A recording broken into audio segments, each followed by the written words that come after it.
Guys, welcome to my channel. आज हम लोग त्रिभुज के रिवीजन के थर्ड लेक्चर पे हैं और इसमें हम कुछ एनसीईआरटी के क्वेश्चंस करने वाले हैं। हालांकि पिछले वीडियोस में भी मैंने एनसीईआरटी के क्वेश्चन ही डिस्कस किए थे, लेकिन इस वीडियो में भी हम एनसीईआरटी के क्वेश्चंस को डिस्कस करेंगे और उसके साथ साथ लास्ट में त्रिभुज से रिलेटेड कुछ इंपॉर्टेंट फैक्ट्स भी सीखेंगे एंड देन इस वीडियो को वाइंड अप करेंगे और त्रिभुज को क्लोज करेंगे। तो चलिए, सबसे पहला क्वेश्चन है। तो हमारे पास ये क्वेश्चन है जिसमें दिया है त्रिभुज ABC। तो ये बड़ा वाला त्रिभुज दिख रहा होगा। इस त्रिभुज के शीर्षलंब AD और CE परस्पर P पर प्रतिच्छेद करते हैं, काट रहे हैं। प्रतिच्छेद मतलब काट रहे हैं, तो यहाँ पे P पे काट रहे हैं, हमको दिख रहा है। कह रहा है सिद्ध करिए। ये चार चीजें हमें सिद्ध करनी है। तो सबसे पहले देखिए त्रिभुज AEP और CDP। AEP कहाँ है? AEP है ना, ये वाला त्रिभुज, इस वाले त्रिभुज की बात कर रहा है। और CDP, तो CDP इस वाले त्रिभुज की बात कर रहा है। या सुनो, चलिए इस चित्र को बड़ा कर देते हैं तो आपको और क्लियर होगा। तो त्रिभुज इसकी बात कर रहा है और एक त्रिभुज इसकी बात कर रहा है। दो त्रिभुजों की बात की जा रही है यहाँ पे। अब इन दोनों त्रिभुजों में देखिए, इस वाले त्रिभुज की बात करें तो ये 90 तो बराबर ही। अगर ये 90 है तो इधर वाला भी 90 ही होगा। तो यानी ये 90 हो जाएंगे दोनों, और ये दोनों कोण शीर्षाभिमुख कोण हो जाएंगे। तो इसका मतलब ये दोनों कोण भी बराबर है।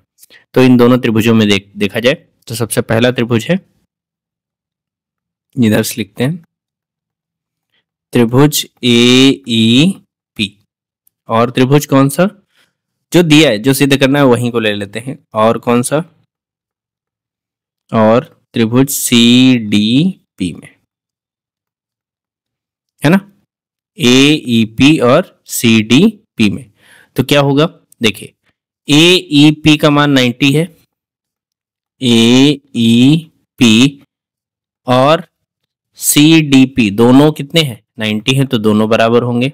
CDP दोनों कितने हैं? 90। नाम देखिए, मैं बोल रहा हूं तो आप उस कोण को ध्यान देंगे। AEP देख लीजिए, AEP और CDP दोनों कितने हैं? 90 हैं, दोनों 90 है, इस वजह से दोनों क्या होंगे? बराबर होंगे।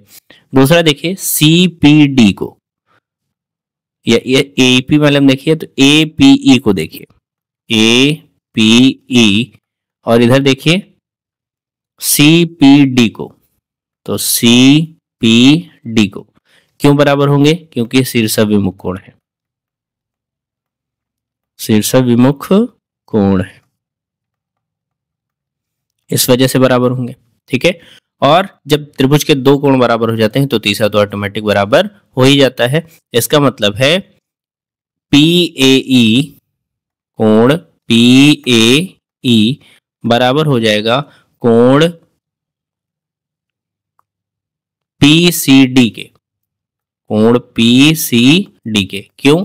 योग 180 है, इस वजह से योग क्या है? 180 है।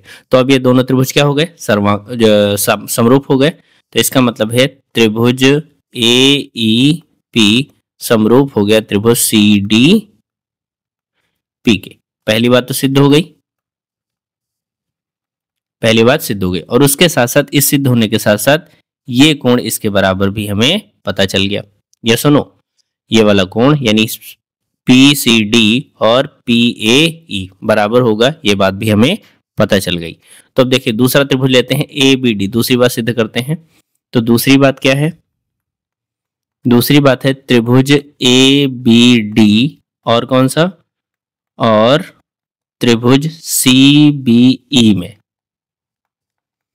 तो AB पहले त्रिभुज देखिए, ABD इस वाले त्रिभुज की बात की जा रही है, तो इसमें ये भी 90 होगा।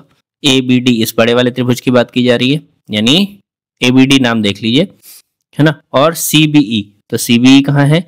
CBE में, इस वाले त्रिभुज में बात की जा रही है। तो एक त्रिभुज देखिए CBE की बात की जा रही है और ADB की बात की जा रही है, क्या ABD की बात की जा रही है। तो यहाँ पे देखिए दोनों में 90 तो है ही है, चाहे CEB में देखिए या CBE में देखिए तो E वाला 90 है, और ADB में देखिए तो D वाला 90 है। तो इसका मतलब पहले 90 वाले लिख लेते हैं। कौन कौन सा? पहला कोण ADB, डी बी बराबर है ए डी बी बराबर है सी ई बी के, सी ई बी के, और दोनों कितने हैं 90 डिग्री के हैं, यस और नो। उसके साथ साथ देखिए दोनों में, चाहे इस वाले त्रिभुज में देखिए चाहे इस वाले त्रिभुज में देखिए, दोनों में बी कॉमन आ रहा है, तो बी कॉमन है, इसका मतलब angle B is equal to angle B, ये उभयनिष्ठ है, उभयनिष्ठ है। उसके साथ साथ अभी हमने कहा ही था, इस वाले पहले वाली प्रूफिंग में क्या निकल के आया था कि ये वाला कोण एंगल ए का कोण एंगल सी के बराबर है, तो यानी हम इस कोण को क्या लिखेंगे, डी ए बी लिखेंगे, डी ए बी बराबर है बी सी ई के, बी सी ई के, क्यों, योग कह सकते हो 180, ठीक है। तो यानी दोनों त्रिभुज समरूप हो गए, तो त्रिभुज ए बी डी समरूप हो गया त्रिभुज सी बी ई के। अब चूंकि समरूप हो गया है तो समरूप हो जाएगा, तो ये दोनों बातें हमारी दूसरी बात भी सिद्ध हो गई, क्लियर। चलिए तीसरी बात करते हैं, है AEP और तीसरी है AEP और ADB। तो ढूंढते पहले AEP और ADB, ADB इस वाले की, यानी एक छोटा वाला त्रिभुज है, चलिए हम त्रिभुज बना के ही दिखाते हैं। त्रिभुज इस AEP इस वाले त्रिभुज की बात की जा रही है ना, और एक कौन सा है त्रिभुज ADB, तो ADB इस वाले त्रिभुज की बात की जा रही है, ठीक है, ADB और APE की, है ना, मैंने दोनों सर्किल दोनों अलग अलग बना दिए। तो ADB ये बड़ा वाला त्रिभुज हो गया और AEP ये वाला त्रिभुज हो गया। इसमें भी देखिए D यहाँ 90 है और यहाँ E 90 है ना, तो थर्ड लेते हैं AEP और कौन सा त्रिभुज, और त्रिभुज ADB। अब देखिए ADB और AEP में दोनों A कॉमन मिल रहा है, चाहे इस वाले त्रिभुज की बात करो चाहे इस बड़े वाले त्रिभुज की बात करो, दोनों में क्या A तो मिल रहा है, तो A angle A is equal to angle A common हो जाएगा, उभयनिष्ठ हो जाएगा, ठीक है। उसके साथ साथ 90 भी है, AEP 90 है, तो AEP और इधर वाला कौन सा 90 है, इधर 90 है ADB, ADB ये दोनों क्या है 90, ये 90 है। तो इसका मतलब क्या हो गए, अब दो बराबर है तो तीसरा ऑटोमेटिक बराबर होगा, बार बार लिख नहीं रहा हूं, तो इसका मतलब है त्रिभुज AEP समरूप हो जाएगा त्रिभुज ADB के, ये भी बात प्रूव्ड हो गई। चौथी बात देख लेते हैं, चौथी बात क्या है, PDC, PDC यानी ये वाला त्रिभुज है, ये वाला है ना, और दूसरा त्रिभुज कौन सा है BEC, तो BEC यानी ये बड़ा वाला त्रिभुज है ना, ये बड़ा वाला त्रिभुज पूरा, तो एक छोटा वाला और एक बड़ा वाला। चलिए लिखते हैं, तो पहला कौन सा हो गया भाई, पहला हो गया त्रिभुज PDC और कौन सा, और त्रिभुज BEC में।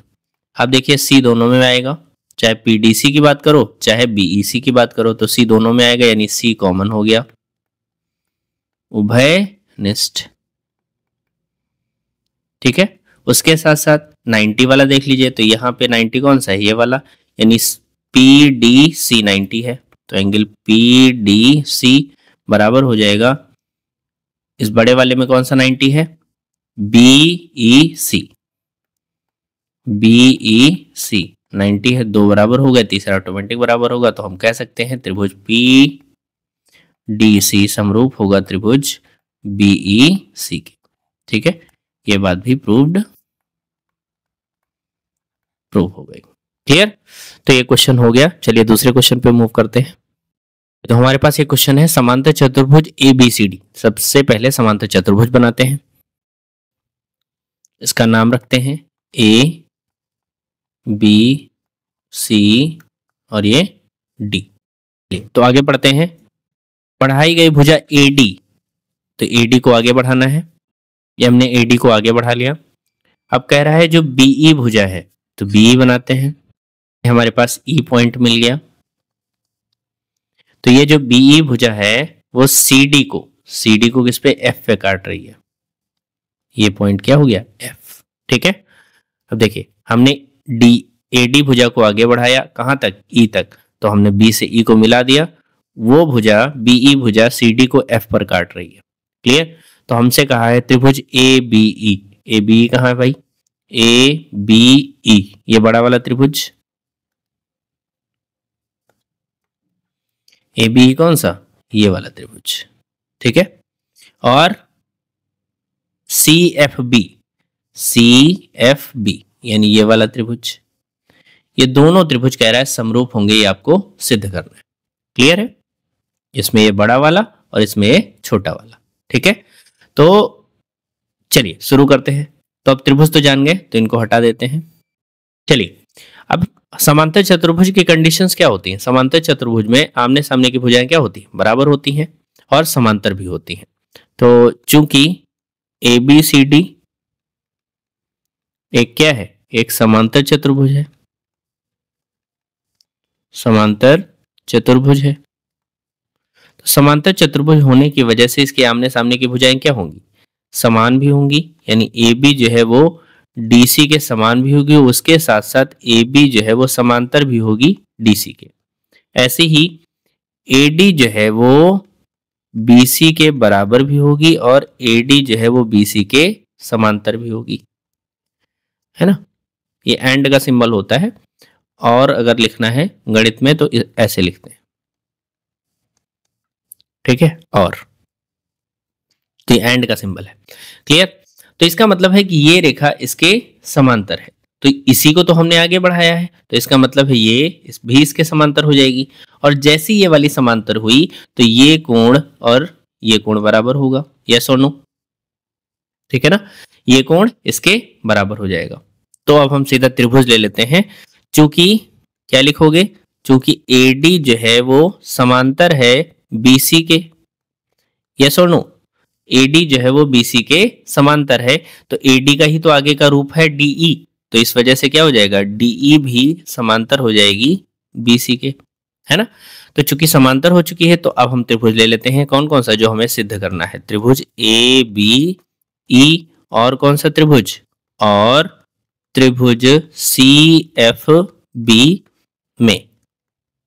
अब देखिए इस बड़े वाले त्रिभुज में एंगल कौन सा, AEB, एंगल AEB बराबर होगा इस वाले में CBF के, कोण CBF के। क्यों होगा भाई, एकांतर कोण है। Z वाले कोण के कौन से होते हैं, एकांतर, तो एकांतर कोण है। क्लियर। चलिए, तो और ये वाला कोण इसके तो बराबर होगा ही होगा, क्योंकि शीर्षाभिमुख कोण है, तो यानी कौन सा कोण हो गया। लेकिन ये वाला कोण हमें नहीं लेना है, ये वाला कोण हमें नहीं लेना है। क्यों नहीं लेना, देखिए चूंकि DC जो है वो AB के समांतर है, इसका मतलब इसका DC का ही तो छोटा सा भाग DF है, वो भी AB के समांतर होगा। इसका मतलब है ये वाला जो पूरा कोण है वो इस कोण के बराबर होगा। क्यों, संगत कोण है, ये सुनो, संगत कोण है। या यूं कह लो कि ये रेखा इस रेखा के समांतर है और इसको एक तिर्यक रेखा काट रही है, तो ये वाला कोण भी इसके बराबर होगा। इसका मतलब है कि हम लिख सकते हैं CFB, या इधर इस वाले में लिखे तो ABE बराबर होगा CFB के, CFB के। क्यों, एकांतर कोण है। ये सुनो, ये वाला कोण इसके बराबर हो जाएगा। अब दो कोण बराबर है तो तीसरा तो ऑटोमेटिक बराबर हो जाएगा, तो उसको हम लिखते नहीं है, तो सीधा लिख देंगे त्रिभुज ABE समरूप हो जाएगा त्रिभुज CBF के।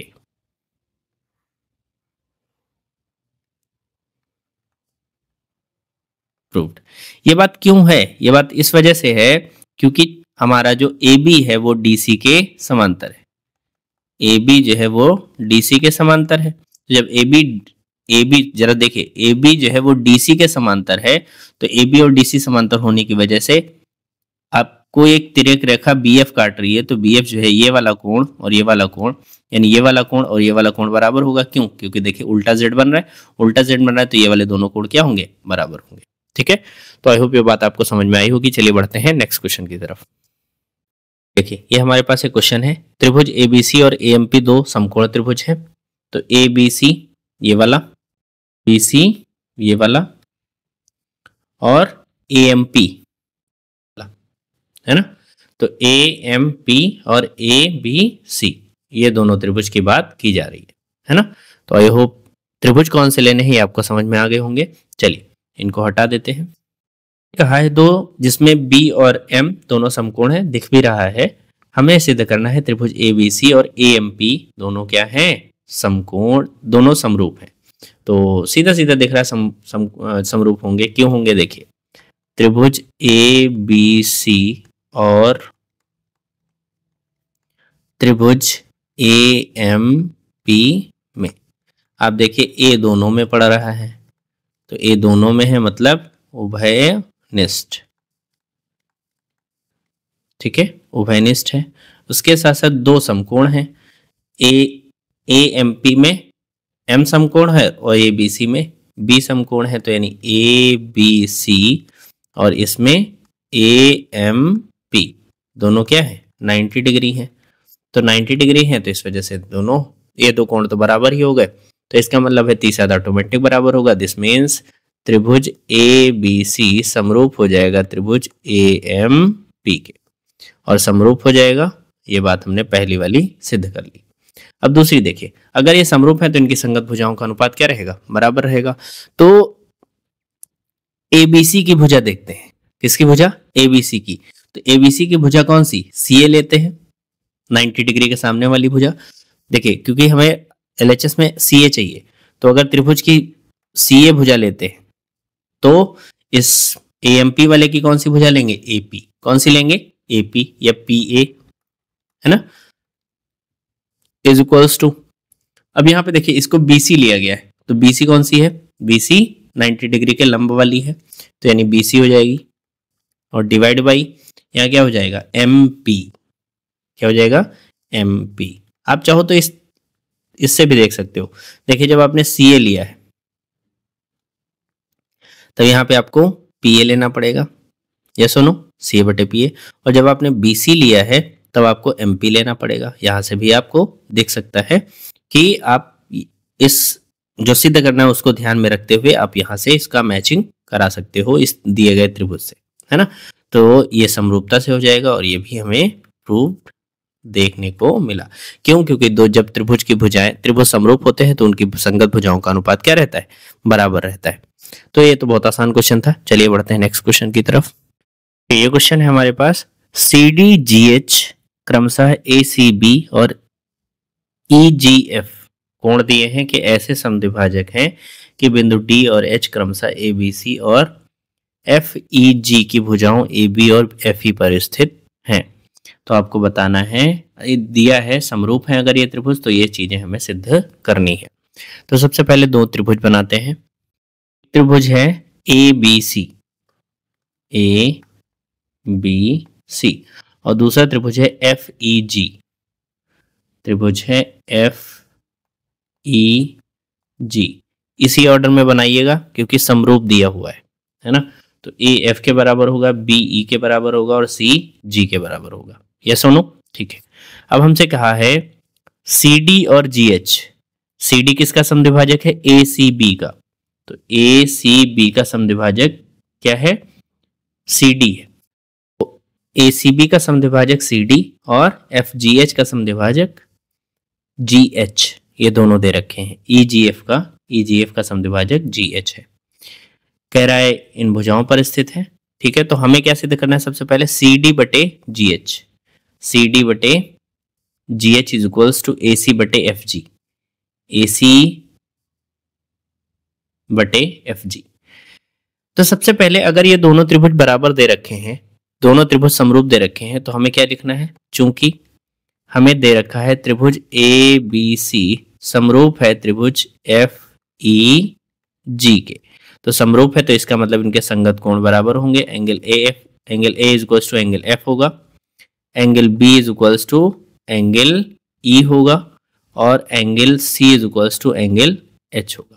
या सुनो, अब यहाँ पे देखिए, अगर एंगल बी जो है वो ई के बराबर है, यानी सॉरी एंगल सी और जी बराबर है, यानी ये पूरा कोण इस पूरे कोण के बराबर है, और चूंकि जी सी डी इसका समद्विभाजक है, मतलब ये कोण आधे आधे हो गए, तो ये आधे आधे हो गए हैं, तो इसका मतलब आधा आधा भी बराबर होगा।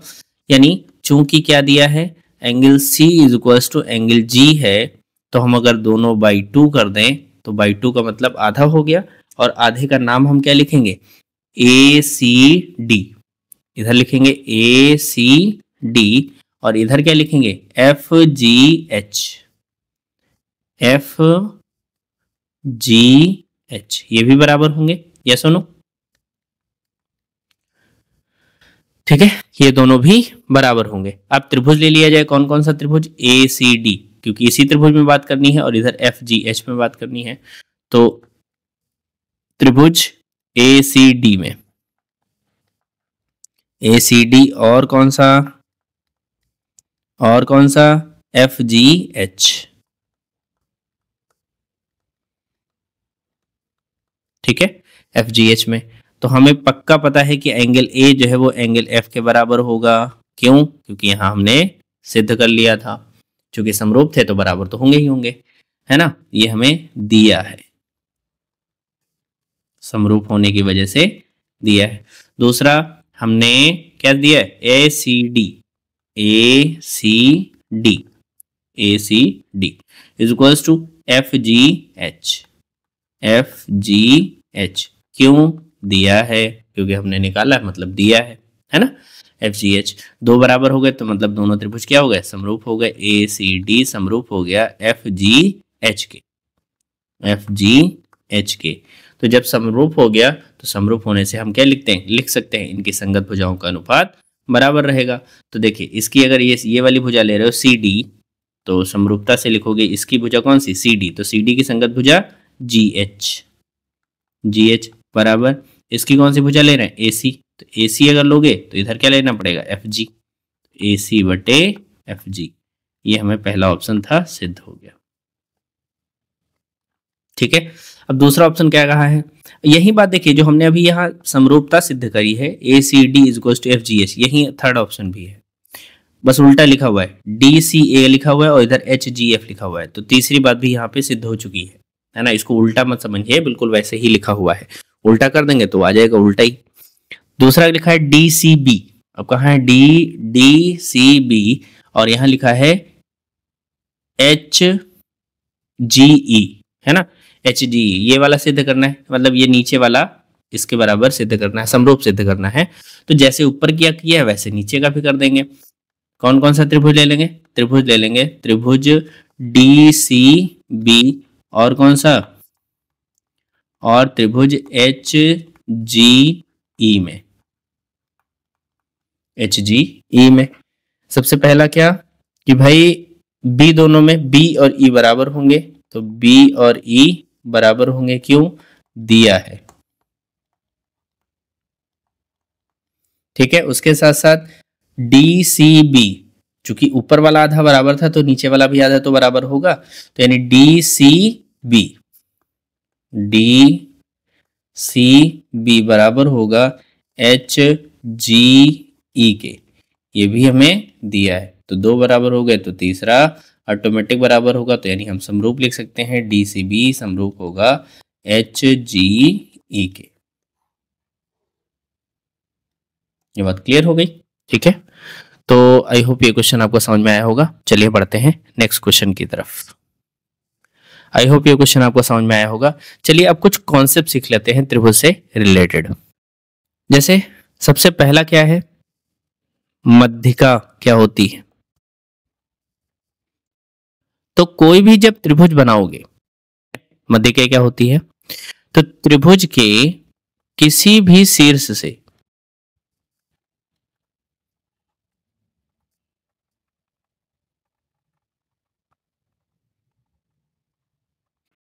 तो ये बात ध्यान रखिए, क्या है, किसी भी सिर से, आप चाहे इस सिर से बनाओ, चाहे इस सिर से बनाओ, चाहे इस सिर से। तो अगर हम मान लीजिए इस सिर से बनाते हैं, चलिए आपको ऊपर वाला याद ही रहता है, इधर से बनाते हैं, बी के लिए बनाते हैं। तो बी से एक ऐसी लाइन बनाएंगे जो AC के मध्य बिंदु को काटेगी। तो हम मान लेते हैं AC का मध्य बिंदु यहाँ पे होगा, है ना, और इसके लिए हम मध्यिका बनाते हैं।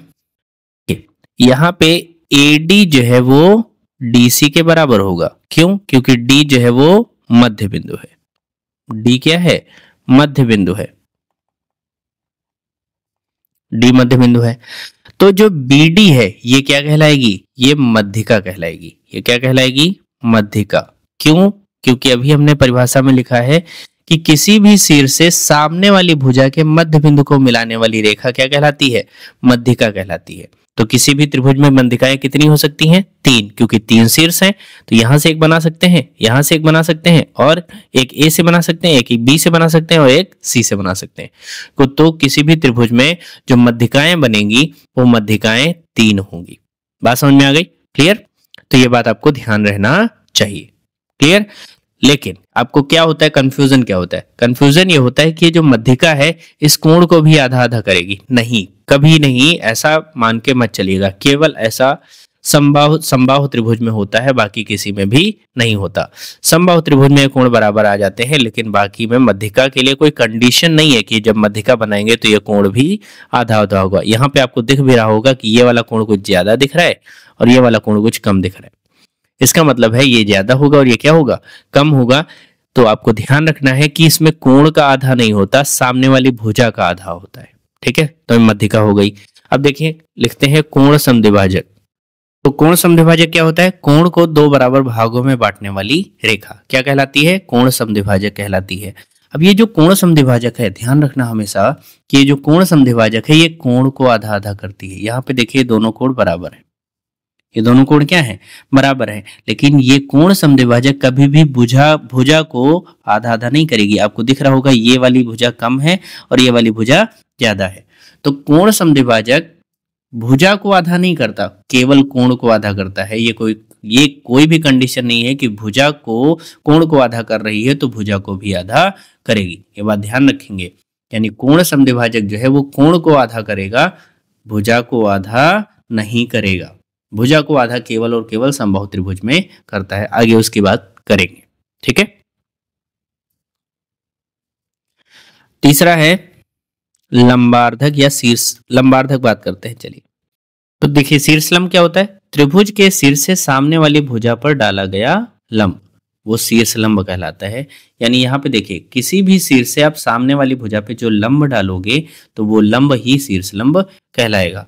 शीर्ष लंब के लिए खास बात ये याद रखनी है कि शीर्ष लंब त्रिभुज के बाहर भी हो सकता है और त्रिभुज के अंदर भी हो सकता है। आप कहोगे सर अंदर कैसे होगा, बाहर ही होगा, है ना? तो अभी हम एक चित्र बना के आपको दिखाएंगे। फिलहाल आपको यह समझना है कि जो भी किसी भी त्रिभुज के शीर्ष से सामने वाली भुजा पर डाले गए लंब को हम क्या बोलते हैं? शीर्ष लंब बोलते हैं। शीर्ष लंब।